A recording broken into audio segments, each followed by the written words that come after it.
Ну чё, за сколько отдаешь? 6500. 6300 забираю. Ладно, давай. Поехали оформляться. Зачем ехать? Можно все сделать через банк. Перейдите во вкладку «Сервисы. Переоформление авто». Ознакомьтесь с условиями. Введите ИНН покупателя и цену авто. Укажите тип госномера. Приложите чек оплаченного налога. Пройдите видеоидентификацию. Готово. Перейдите во вкладку «Сервисы. Переоформление авто».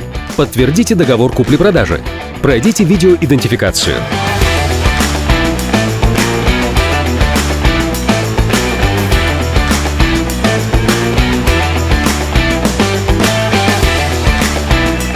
Готово. М-банк. Самое важное в одном приложении.